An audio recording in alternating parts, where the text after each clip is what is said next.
Hello दोस्तों, मैं शिव कुमार अपने YouTube channel Bihar GK tricks में आपका स्वागत करता हूं। आज हम लोग इस पुस्तक के तीसरे चैप्टर पुस्तकालय विज्ञान के नियम से संबंधित सभी प्रश्नों को इस वीडियो में देखेंगे। तो आइए चलते हैं, वीडियो को स्टार्ट करते हैं।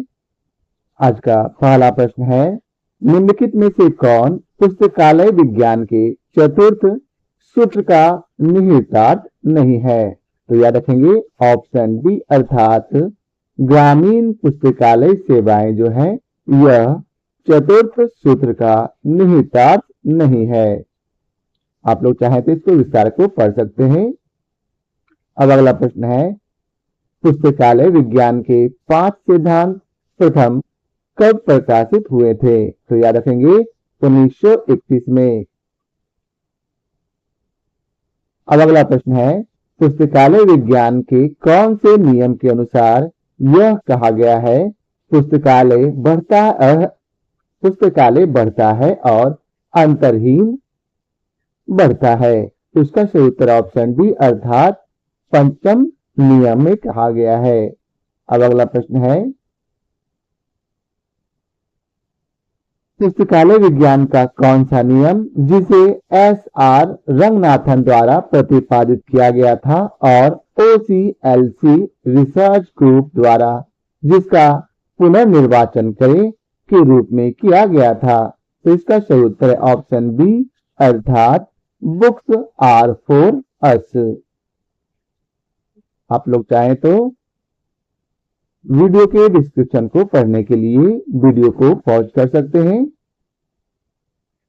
अब आगे चलते हैं अगले प्रश्न पर। तो अगला प्रश्न है, डॉक्टर एस.आर. रंगनाथन के अनुसार पुस्तकालय विज्ञान का निम्न में से कौन सा चौथा नियम है? तो याद रखेंगे पुस्तकालय विज्ञान का चौथा नियम पाठक का समय बचाना है।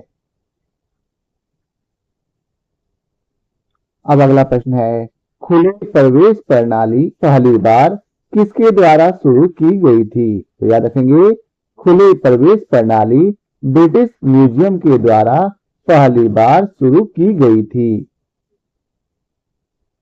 अब अगला प्रश्न है, पुस्तकालय विज्ञान का 5वां नियम निम्न है। तो 5वां नियम क्या है? तो याद रखेंगे ऑप्शन डी अर्थात पुस्तकालय वर्धनशील संस्था है, अर्थात library is a growing organism.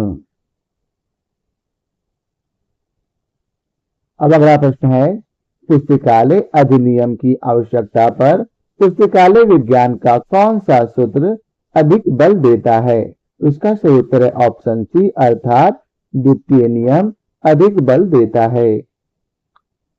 अब अगला प्रश्न है, विस्तार सेवाओं का आयोजन करके पुस्तकालय विज्ञान के कौन सा सूत्र को संतुष्ट किया जाता है? तो याद रखेंगे ऑप्शन बी सेकेंड लॉ। अगला प्रश्न है, लाइब्रेरी विज्ञान का कौन सा सूत्र पुस्तकालयों के विकास से संबंधित है? इसका सही उत्तर ऑप्शन डी फिफ्थ लॉ। अब अगला प्रश्न है, ग्रंथालय विज्ञान का कौन सा सूत्र ग्रंथालय की असीम बढ़ोतरी दर्शाता है? तो इसका सही उत्तर है 5वां लॉ। कौन सा? 5वां लॉ।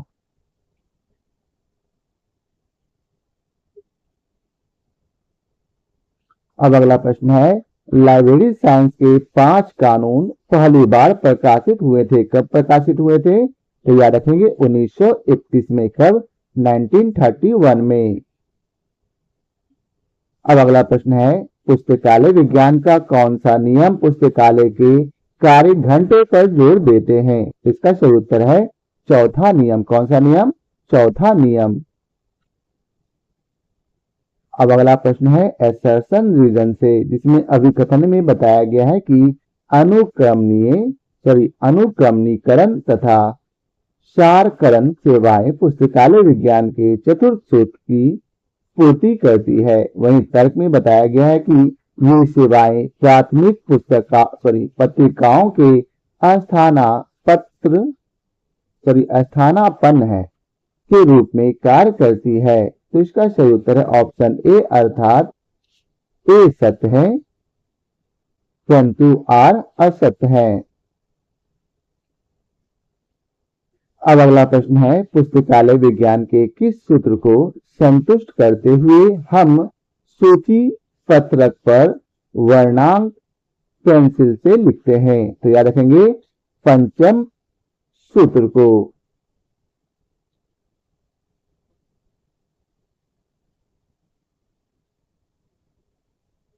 अब अगला प्रश्न है, ग्रंथालय विज्ञान का कौन सा नियम अनुपयोगी पुस्तकों के ग्रंथालय से बाहर निकलने पर बल देता है? तो याद रखेंगे पंचम नियम अर्थात फिफ्थ लॉ।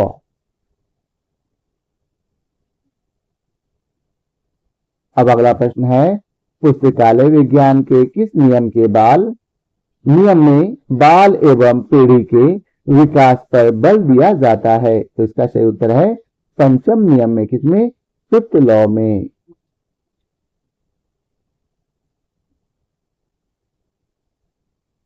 अब अगला प्रश्न है, पुस्तकालय विज्ञान का चतुर्थ सूत्र अर्थात फोर्थ लॉ क्या है? तो याद रखेंगे पुस्तकालय विज्ञान का फोर्थ लॉ हमें कहता है कि पाठक के समय की बचत हो।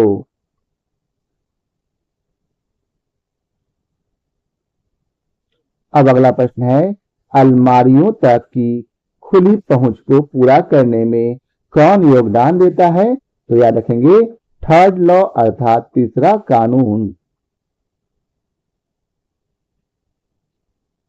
अब अगला प्रश्न है, सभी के लिए पुस्तकों का संस्करण अलग अलग है, यह कौन सा कानून कहता है? तो यह जो है दूसरा कानून कहता है, दूसरा लॉ। अब अगला प्रश्न है, पुस्तकालय विज्ञान के किस कानून का निहितार्थ पुस्तकालय भवन का स्थान है? तो याद रखेंगे पहला अर्थात फर्स्ट लॉ। आप लोग चाहें तो वीडियो को पॉज करके इन सभी डिस्क्रिप्शन को पढ़ सकते हैं। यदि आप लोगों को हमारे वीडियो पसंद आ रहा हो तो इसे लाइक और शेयर जरूर करें। अगला प्रश्न है, किस वर्ष पुस्तकालय विज्ञान के 5 कानून प्रकाशित किए गए थे? तो याद रखेंगे 1931 में। कब किया गया था? 1931। कुछ प्रश्न इसमें बार बार पूछे गए हैं। अब अगला प्रश्न है, पठन सामग्री और कुशल संरक्षण का विशिष्ट संगठन निहितार्थ है? तो याद रखेंगे ऑप्शन ए पुस्तकालय विज्ञान का फोर्थ लॉ। कौन सा? पुस्तकालय विज्ञान का चतुर्थ लॉ। अब अगला प्रश्न है, एक पुस्तकालय की खुली पहुंच प्रणाली में निर्दिष्ट है? तो इसका सही उत्तर है ऑप्शन डी पुस्तकालय विज्ञान का तीसरा नियम। क्या निर्दिष्ट है? पुस्तकालय विज्ञान का तीसरा नियम। अब अगला प्रश्न है, पुस्तकालय विकसित होता है और अंतरहीन विकसित होता है? तो इसका सही उत्तर है ऑप्शन बी पुस्तकालय विज्ञान का 5वां नियम।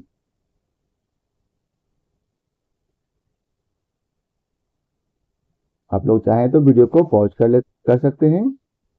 अब अगला प्रश्न है, पुस्तकालय विज्ञान का कौन सा सूत्र पुस्तकालय में से अप्रयुक्त पदार्थों की छांटनी की वकालत करता है? कौन सा लॉ? याद रखेंगे ऑप्शन बी अर्थात पंचम लॉ अर्थात 5वां लॉ। अब अगला प्रश्न है, प्रथम नियम के अनुसार ग्रंथालय का स्थान निर्धारण खाली स्थान में किया जाता है, किसमें किया जाता? तो याद रखेंगे ऑप्शन ए अर्थात बीच स्थान में अर्थात एट ए सेंट्रल प्लेस, बीच स्थान में। अब अगला प्रश्न है, ग्रंथालय विज्ञान के 5 नियम किस वर्ष में प्रकाशित किए गए थे? तो यह प्रश्न तो बार बार पूछा गया है, 1931 में। अब अगला प्रश्न है, पुस्तकालय अध्यक्ष की समृद्धि के लिए पुस्तकालय विज्ञान से संबंधित नियम कौन सा है? तो याद रखेंगे 5वां नियम अर्थात फिफ्थ लॉ।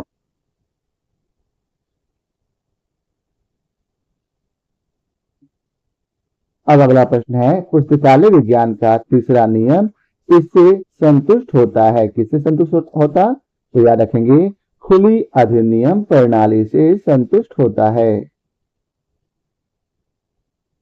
अब अगला प्रश्न है, पुस्तकालय विज्ञान के 5वें पूछ सूत्र के अनुसार पुस्तकालय एक वर्धनशील है। तो इसका सही उत्तर है ऑप्शन ए, ऑर्गेनिज्म अर्थात जीव है। क्या है? जीव।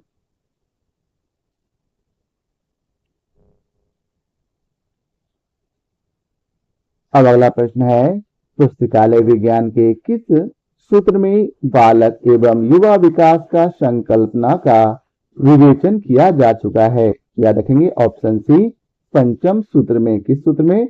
पंचम अर्थात 5th लॉ में।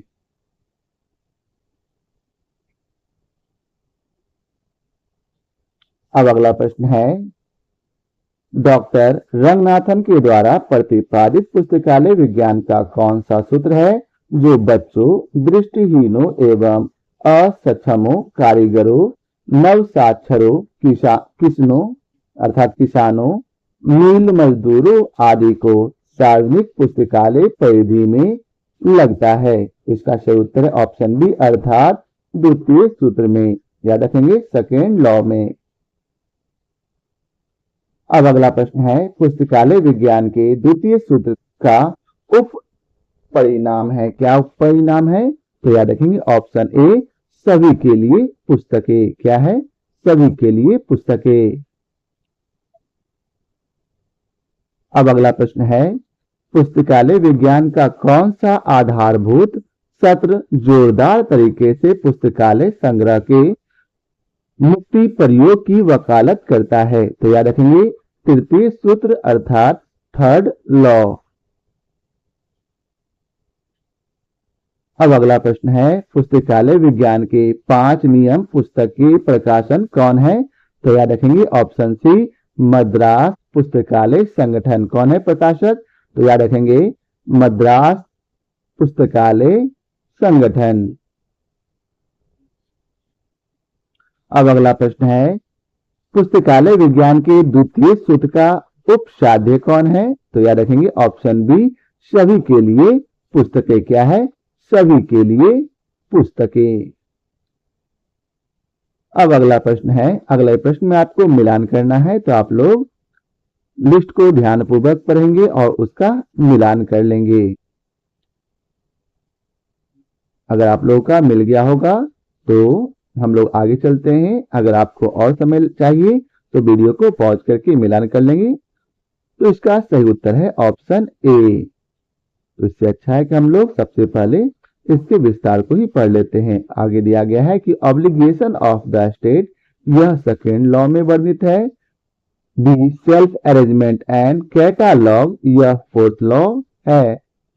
Open access and self arrangement, यह 3rd लॉ में है। और चौथा है लाइब्रेरी लोकेशन या आवर्स, यह 1st लॉ में वर्णित है। अब अगला प्रश्न है, ग्रंथालय विज्ञान का वह कौन सा सूत्र है जिसने सूचना पर पुनः जोर देते हुए कहा कि सूचना एक गतिशील, अविच्छिन्न और कभी न खत्म होने वाला प्रसंग है? तो याद रखेंगे यह 5th सूत्र में कहा गया है अर्थात 5वां सूत्र में कहा गया है। अब अगला प्रश्न है, अगले प्रश्न में आपको मिलान करना है, तो आप लोग प्रश्न को ध्यानपूर्वक पढ़ के उसका मिलान कर लेंगे। मैं इसे छोटा कर देता हूं। अगर आप लोग का मिलान हो गया हो तो आइए चलते हैं हम लोग डायरेक्ट इसके डिस्क्रिप्शन को पढ़ते हैं। पुस्तकालय विज्ञान का प्रथम सूत्र, यह संसाधनों के लिए वेब अभिगम है। वहीं पुस्तकालय विज्ञान का दूसरा सूत्र, यह मुक्त अभिगम पहल है। आगे है पुस्तकालय विज्ञान का तीसरा सूत्र, यह सर्च इंजन एवं विषम गेटवेज। क्या है?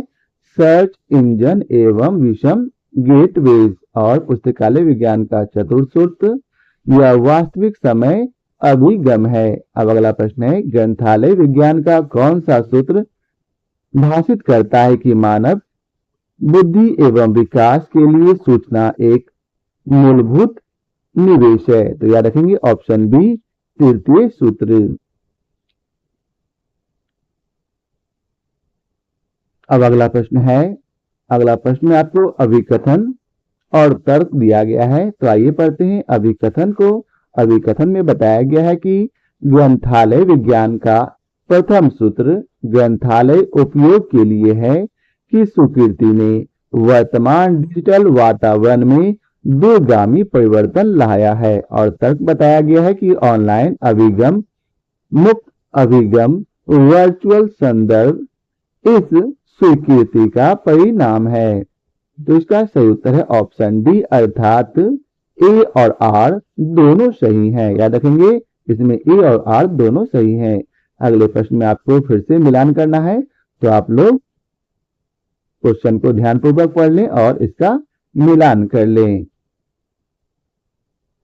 तो पुस्तकालय की स्थिति क्या है? यह प्रथम कानून, राज्य का दायित्व यह द्वितीय कानून के अंतर्गत, प्रचार तृतीय कानून के अंतर्गत और पुस्तकालय स्टाफ की शक्ति यह पांचवा कानून के अंतर्गत है। प्रथम सूत्र पुस्तकें उपयोगार्थ हैं। द्वितीय में बताया गया है कि प्रत्येक पाठक को उसका या उसकी पुस्तकें मिले। थर्ड में बताया गया है कि प्रत्येक पुस्तक को उसका पाठक मिले। फोर्थ लॉ में बताया गया है कि पाठक का समय बचाएं। और फिफ्थ लॉ में बताया गया है कि पुस्तकालय एक वर्धनशील संस्था है। अब अगला प्रश्न है, अगले प्रश्न में आपको मिलान करना है, तो आप लोग मिलान कर लेंगे। तो आइए चलते हैं इसके विस्तार को पढ़ते हैं। इसका विस्तार है कि पुस्तकें उपयोग के लिए हैं। इसका मिलान लंबे कार्य घंटे में से होगा। वही प्रत्येक पाठक की अपनी पुस्तक है। यह सूचना एवं ज्ञान एक्सेस करने की स्वतंत्रता को दर्शाता है। वहीं प्रत्येक पुस्तक का अपना पाठक होगा। यह संदर्भ पटल को दर्शाता है। और फोर्थ में है ग्रंथालय विकसित होता हुआ संस्थान है। यह भावी आवश्यकताओं के अनुकूल बनाना है। अब अगला प्रश्न है अभिकथन और तर्क से। अभिकथन बताया गया है कि पुस्तकालय विज्ञान के 5 नियम मानकीय सिद्धांत है जो पुस्तक अध्यक्षों के सम्मुख किसी भी समस्या से निपटने में सक्षम है। वहीं तर्क में बताया गया है कि मानकीय सिद्धांतों को न सिर्फ कुछ करने का सही तरीका माना जाता है, अपितु दैनिक पुस्तकालय प्रचलन में नियमों या फिर मानकों को भी निर्धारित करता है। तो इसका सही उत्तर है ऑप्शन डी, अर्थात ए और आर दोनों सही हैं। याद रखेंगे ए और आर दोनों सही हैं। अगला प्रश्न है रंगनाथन के द्वारा, कौन से रंगनाथन? एस आर रंगनाथन के द्वारा लिखी गई पुस्तक, प्रथम पुस्तक निम्नलिखित में से कौन सी है? तो याद रखेंगे option B, 5 laws of library science. क्या नाम है उनकी पुस्तक का? 5 लॉज ऑफ लाइब्रेरी साइंस। अब अगला प्रश्न है डॉक्टर रंगनाथन के द्वारा प्रतिपादित पुस्तकालय विज्ञान का कौन सा सूत्र है जो बच्चों, दृष्टिहीनों और असक्षमों, कारीगरों, नवसाक्षरों, किसानों, मील मजदूरों आदि को सार्वजनिक पुस्तकालय की परिधि में लाता है? तो याद रखेंगे सेकेंड लॉ। कौन सा लॉ? Second law. आप लोग चाहें तो वीडियो को पॉज कर सकते हैं और इसे पूरा पढ़ सकते हैं। अब अगला प्रश्न है OCLC शोध रिपोर्ट के अनुसार अपने समुदाय और उनकी आवश्यकताओं को जाने रंगनाथन के किस नियम का पुनर्स्थापन है? तो यह जो है रंगनाथन के द्वितीय नियम का पुनर्स्थापन है।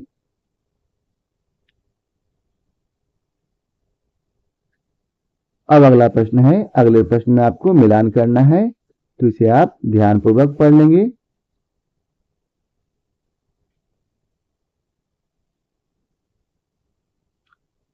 अगर आप लोगों का मिलान हो गया हो तो आइए चलते हम लोग इसके डिस्क्रिप्शन को पढ़ते हैं। दिया गया है कि मूल शोध यह पुस्तकालयों के 5 नियम से संबंधित है। वहीं अनुपयुक्त शोध या पुस्तकालय विज्ञान में मापन तकनीक का उपयोग है।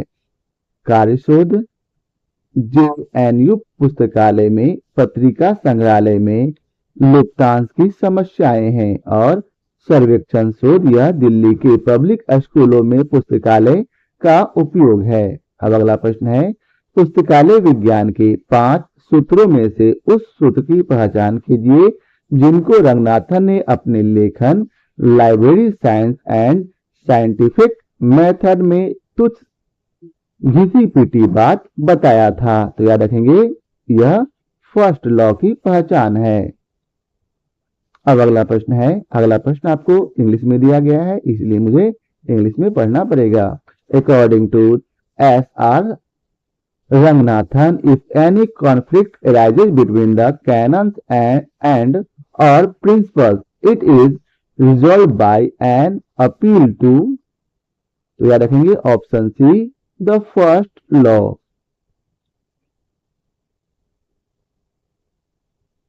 अब अगला प्रश्न है, पाठकों की शुरुआत का मतलब क्या है? तो याद रखेंगे पाठकों की शुरुआत का मतलब ओरिएंटेशन है। क्या है? ओरिएंटेशन। अब अगला प्रश्न है, उपयोगकर्ता अध्ययन के तरीके क्या हैं? तो याद रखेंगे उपयोगकर्ता अध्ययन के तरीके measurement of user, surveys of user और कम्युनिटी ऑफ प्रोफाइल्स, इन ये तीनों है, अर्थात इसका सही उत्तर ऑप्शन डी होगा। अब अगला प्रश्न है, जो पुस्तकालयों का उपयोग करते हैं उन्हें कहा जाता है? क्या कहा जाता? तो याद रखेंगे यूजर्स ऑफ द लाइब्रेरी। अब अगला प्रश्न है, विपणन संभावनाओं एवं उपभोक्ताओं के साथ संबंध निर्माण की एक प्रक्रिया है ताकि लाभ के साथ उत्पादों एवं सेवाओं को विकसित एवं प्रोत्साहित किया जा सके। यह परिभाषा किसने दी? तो याद रखेंगे यह परिभाषा क्रिस गैरेट ने दी है। किसने दी है? क्रिस गैरेट ने। अब अगला प्रश्न है, पुस्तकालय के संदर्भ में कौन सी विपणन की पूर्ण अपेक्षा नहीं है? तो याद रखेंगे ऑप्शन बी, उपयोगकर्ताओं की प्रतिक्रिया न लेना, यह विपणन की पूर्व अपेक्षा नहीं है। अब अगला प्रश्न है, उपयोगकर्ता अध्यायों को निम्नलिखित 3 श्रेणियों में किसने श्रेणीबद्ध किया है? तो याद रखेंगे ऑप्शन बी, अर्थात उपयोग अध्ययन।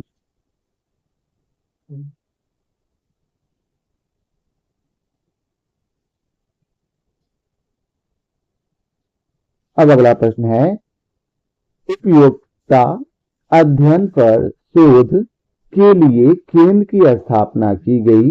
याद रखेंगे ऑप्शन ए, ब्रिटिश पुस्तकालय के द्वारा। किसके द्वारा? ब्रिटिश पुस्तकालय के द्वारा। अब अगला प्रश्न है, पाठकों की शुरुआत का अर्थ क्या है? तो याद रखेंगे पाठकों की शुरुआत का अर्थ अभिविन्यास है। क्या है? अभिविन्यास। अब अगला प्रश्न है, उपयोगकर्ता प्रोफाइल क्या है? तो याद रखेंगे उपयोगकर्ता प्रोफाइल यह उपयोगकर्ता आवश्यकता की सूचना विवरण है। क्या है? उपयोगकर्ता आवश्यकता की सूचना विवरण। अब अगला प्रश्न है, निम्नलिखित उपयोगकर्ता केंद्रित मूल्यांकनों के सबसे उपयुक्त घटकों को पहचानिए जो डी इलाज के अनुसार उन्हें सूचना सेवाओं और तंत्रों के अन्य मूल्यांकन से अलग करता है। तो याद रखेंगे इसका सही उत्तर है ऑप्शन डी, अर्थात 1, 2 और 3 तीनों सही हैं। तो एक में दिया गया है कि सूचना सेवाओं और तंत्रों और उनके स्वचालन पर्यावरण पर ध्यान केंद्रित करना। बी में बताया गया है उस स्वचालित पर्यावरण में काम करने वाले सूचना पेशेवरों के मूल्यांकनों के उत्तरदायित्व को संभालना। तीसरा में बताया गया है मूल्यांकन की अभिव्यक्ति सूचना सेवाओं और तंत्र को सुधारने की हो और निश्चित तौर पर गुणवत्तात्मक, समग्रात्मक, लघु स्तरीय और निदानात्मक प्रकृति की होनी चाहिए। अब आइए चलते हैं इसके अगले प्रश्न पर। अगला प्रश्न है, उपभोक्ताओं की आवश्यकताओं का अध्ययन करने के लिए सामान्यतः प्रयोग किए जाने वाले उपागमों से निम्नलिखित में से कौन सा उपागम सबसे अधिक सही रहेगा, पहचान कीजिए। तो इसका सही उत्तर है ऑप्शन बी, अर्थात 1 और 2 दोनों सही रहेगा। तो आइए पढ़ते हैं 1 और 2 में क्या दिया गया है। 1 में बताया गया है, प्रयोक्ता अपनी समस्याओं का क्या विश्लेषण करते हैं या निर्णय लेते हैं। प्रयोक्ताओं के उनकी आवश्यकताओं के विषय में बताया गया है, कानूनों का संकलन है। वहीं दूसरा में बताया गया कि पिछले प्रयोगों का परीक्षण करना और मान लेना कि भविष्य में भी ऐसा ही होगा। अब अगला प्रश्न है, उपयोगकर्ता के सूचना खोज व्यवहार को जानने की पद्धति को क्या कहा जाता है। तो याद रखेंगे, इसे उपयोगकर्ता अध्ययन कहा जाता है। क्या कहा जाता? उपयोगकर्ता अध्ययन। अब अगला प्रश्न है, इनमें से क्या उपयोगकर्ता अध्ययन का प्रयोज्य नहीं है। तो इसका सही उत्तर ऑप्शन बी, उपयोगकर्ता की स्थिति जानना। क्या नहीं है? उपयोगकर्ता की स्थिति जानना। अब अगला प्रश्न है, किसी विशिष्ट उपयोगकर्ता समूह के लिए रुचिकर हालिया सूचना या फिर समाचार युक्त प्रिंट, इलेक्ट्रॉनिक या किसी भी अन्य रूप को क्या कहा जाता है। तो याद रखेंगे, समाचार पत्रिका कहा जाता। क्या कहा जाता? समाचार पत्रिका। अब अगला प्रश्न है, एक सार्वजनिक पुस्तकालय के उपयोगकर्ता समुदाय में क्या शामिल होता है। तो याद रखेंगे, उपयोगकर्ताओं का विजातीय समूह। क्या शामिल होता? उपयोगकर्ताओं का विजातीय समूह। अब अगला प्रश्न है, ग्रंथालय में छात्रों का आगमन इंटरनेट की उपलब्धता से प्रभावित होता है। बतलावे कि ग्रंथालय में छात्रों का आगमन किस प्रकार का चर है। तो इसका सही उत्तर ऑप्शन सी, डिपेंडेंट वेरिएबल अर्थात आश्रित चर। अब अगला प्रश्न है, उपयोगकर्ता अध्ययनों को निम्नलिखित 3 श्रेणियों में किसने श्रेणीबद्ध किया। तो याद रखेंगे, इसका सही उत्तर है ऑप्शन बी, अर्थात मेंजल ने। किसने किया? मेंजल ने। मेंजल ने उपयोगकर्ता अध्ययनों को 3 श्रेणियों में श्रेणीबद्ध किया, जो निम्न है। पहला श्रेणी व्यवहार अध्ययन, दूसरा उपयोग अध्ययन और तीसरा सूचना प्रवाह अध्ययन। अगला प्रश्न में आपको मिलान करना है, तो आप लोग मिलान कर लेंगे। तो आइए चलते हैं, इसके विस्तार को पढ़ते हैं। इसका विस्तार में बताया गया है कि व्यवहार अध्ययन यह प्रयोक्ता की संप्रेषण व्यवस्था के साथ अंतःक्रिया है। दूसरा, प्रयोग अध्ययन यह संप्रेषण माध्यम का प्रयोग है। तीसरा बताया गया, प्रयोक्ता अध्ययन सुविधाओं सेवाओं के प्रयोग की सीमा है। और चौथा में बताया गया कि सूचना प्रवाह अध्ययन यह विज्ञान संप्रेषण का पैटर्न है। अगला प्रश्न में आपको फिर से मिलान करना है, तो आप लोग मिलान कर लेंगे। तो इसका सही उत्तर है ऑप्शन बी, अर्थात सबसे पहले 3, उसके बाद 4, फिर 1 और लास्ट में 2 होगा। तो आइए चलते हैं, इसके विस्तार को ही पढ़ लेते हैं। इसका विस्तार दिया गया है, लिंग यह द्विसंगत चर है। क्या है? द्विसंगत चर। दूसरा में सूचना प्रौद्योगिकी यह स्वतंत्र चर है। तीसरा, ग्रंथालयों में अध्येता यह निर्भर चर है और लक्षणों के तार्किक सेट यह चर है। अब अगला प्रश्न है, विद्यार्थी को सॉफ्ट स्किल, लेखन कौशल और नौकरी उन्मुखी कौशल अर्जित करने में सहायता करने वाली सेवा कौन सी है। तो याद रखेंगे ऑप्शन बी, कैरियर गाइडेंस। क्या है? Career guidance. अब अगला प्रश्न है अभिकथन। ए में बताया गया है कि ई संसाधन के चयन में अत्यधिक सावधानी बरतने की जरूरत होती है ताकि इसे उपभोक्ता केंद्रित बनाया जा सके। वहीं तर्क आर में बताया गया है कि बाजार में ऑनलाइन उत्पादों की निरंतर उपलब्धता के साथ साथ बिना किसी कीमत के प्रचुर इंटरनेट संसाधन ने ई संसाधनों को अप्रासंगिक बना दिया है। तो इसका सही उत्तर ऑप्शन सी अर्थात ए सही है लेकिन आर गलत है। अब अगला प्रश्न में भी आपको अभिकथन और तर्क दिया गया है, तो आइए पढ़ते हैं। अभिकथन में बताया गया है कि पुस्तकालय प्रबंध में सिक्स सिग्मा का अनुप्रयोग एक गुणवत्ता कार्यक्रम है जो उपभोक्ता अनुभव में सुधार और लागत में कमी लाता है। वहीं तर्क में बताया गया है कि सिग्मा के 6 चरण सभी पुस्तकालय प्रचालनों में आवश्यक है। तो आइए चलते हैं इसके सही उत्तर को जानते हैं। उसका सही उत्तर है ऑप्शन ए अर्थात ए सही है किंतु आर गलत है। अब अगला प्रश्न है। अगला प्रश्न में भी अभिकथन और तर्क है। अभिकथन में बताया गया है कि पुस्तकालय को संतुष्ट ग्राहक आधार तैयार करने की आवश्यकता होती है जो पुस्तकालय कार्यक्रमों के लिए सहायता प्रदान करने वाली होती है। वहीं तर्क आर में बताया गया है कि यदि पुस्तकालय के संसाधनों और सेवाओं की माप ग्राहक की प्रत्याशा तक की जाती है तो उसका पुनः उपयोग सुनिश्चित नहीं किया जा सकता। तो इसका सही उत्तर है ऑप्शन ए अर्थात ए सही है लेकिन आर गलत है। अब अगला प्रश्न है निम्नलिखित में से कौन सा उपयोगिता शिक्षा के साथ अंतर परिवर्तनीय नहीं है। तो याद रखेंगे इसका ऑप्शन डी पुस्तकालय आचार शास्त्र क्या नहीं है, पुस्तकालय आचार शास्त्र।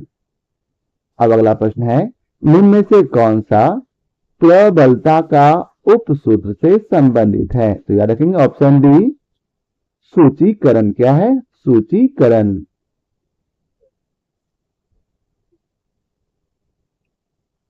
अब अगला प्रश्न है कौन सा उपसूत्र सूची प्रविष्टियों के व्यवस्थापन से संबंधित है। तो याद रखेंगे ऑप्शन डी प्रबलता का उपसूत्र क्या है, प्रबलता का उपसूत्र।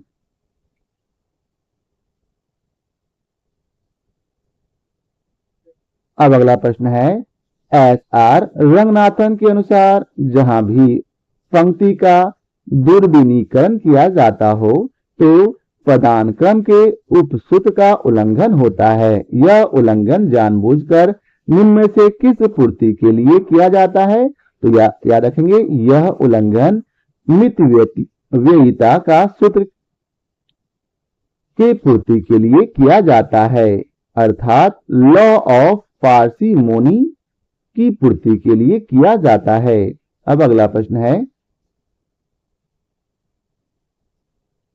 सहायक अनुक्रम के उपसूत्रों के क्रियान्वयन के सिद्धांतों की पहचान करें। तो इसका सही उत्तर है ऑप्शन ए अर्थात ए और बी दोनों सही हैं। तो आइए पढ़ते दोनों को। ए में बताया गया है कि बेसिक सामीप्य का सिद्धांत और बी में बताया गया है वृद्धिशील ग्रंथ राशि प्रमाण का सिद्धांत। अब अगला प्रश्न है निशेषता का उपसूत्र एक प्रकार का उपसूत्र है। तो यह क्या है, यह पंक्ति का एक प्रकार का उपसूत्र है।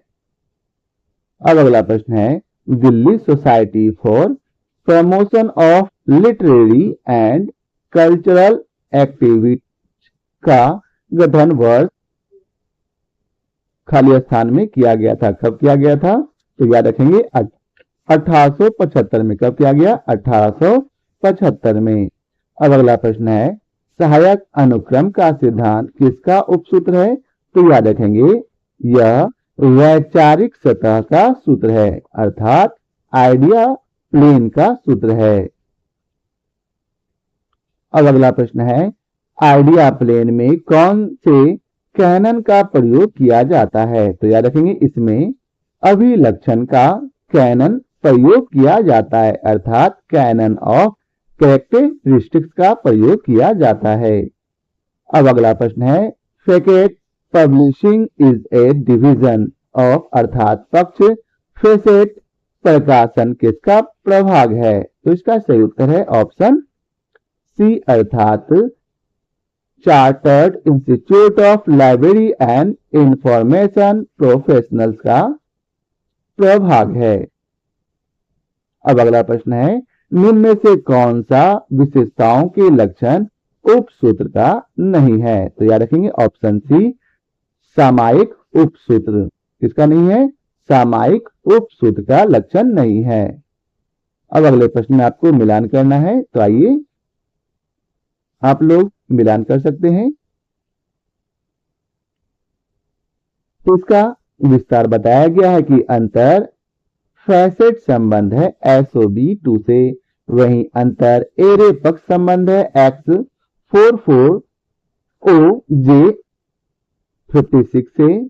सी बताया गया है कि अंतर फैसेट पक्ष संबंध Q20M4 से संबंधित है, और अंतर विषय पक्ष संबंध S5210 T3 से संबंधित है। अब अगला प्रश्न है, पक्ष अनुक्रम का सिद्धांत समाविष्टि करता है? तो इसका सही उत्तर है ऑप्शन बी, अर्थात वॉल पिक्चर सिद्धांत। कौन करता? वॉल पिक्चर सिद्धांत।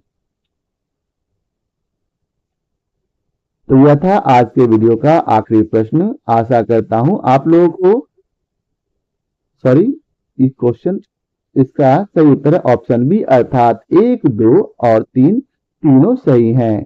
1, 2 और 3 तीनों पढ़ते हैं। पहला है काउ कॉफ सिद्धांत, दूसरा वॉल पिक्चर सिद्धांत और तीसरा समग्र अंग सिद्धांत। तो यह था आज के वीडियो का आखिरी प्रश्न। आशा करता हूं आप लोगों को हमारा यह वीडियो पसंद आया हो। यदि आप लोगों को हमारा यह वीडियो पसंद आया हो तो लाइक और शेयर जरूर करें। आज के लिए बहुत बहुत धन्यवाद।